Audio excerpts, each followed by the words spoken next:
मंडळी, ABC juice आणि ABC गमीस यांचे बरेचसे व्हिडिओ तुमच्या स्क्रोलिंग मध्ये आले असतील.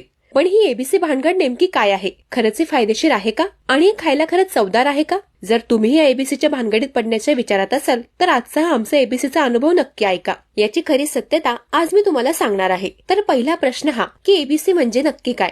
तर एबीसी म्हणजे ऍपल, बीटरूट आणि कॅरेट. तर सुरुवातीला ऍपल, बीट आणि कॅरेट याचे साल काढून घ्यायचे. त्यानंतर यांना कट करून घ्यायचे. मग हे एबीसी मिक्सर ब्लेंडर मध्ये घालायचे.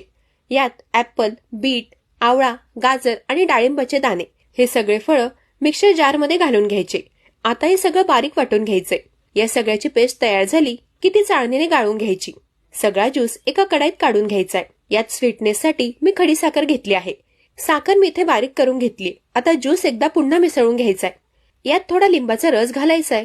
त्यानंतर स्वीटनेससाठी मिश्री घालायची आणि 2 चमचे अगर अगर पावडर घालायची.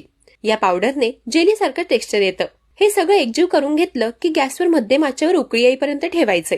4 ते 5 मिनिटांनंतर मिश्रणाला उकळी फुटली की गॅस बंद करायचाय. मिश्रण थोडं मीडियम गार झालं की ते साच्यात भरून घ्यायचे. ते 2 तासाकरिता फ्रीज मध्ये ठेवून घ्यायचे. लक्षात ठेवा, हे मिश्रण सेट होण्याकरता फ्रीझर मध्ये ठेवायची गरज नाही. इथे तुम्ही बघू शकतात की 2 तासांनंतर गमीज मस्त सेट झालेले आहेत. या gummies glowing skin, hair growth या सगळ्यांसाठी उपयोगी आहेत. पण खरं सांगू, या खायला थोड्या टॉनिक सारख्या लागतायत. गमीज तर वाईट नाहीयेत, पण माझ्या मते जर या फळांचा ज्यूस न काढता ते डायरेक्ट खाल्ले तर त्याचा जास्त फायदा होईल. कारण ज्यूस काढून आपण यातील फायबर काढून टाकलेत. बाकी यावर तुमचं काय मत आहे ते तुम्ही कमेंट करून नक्की सांगा.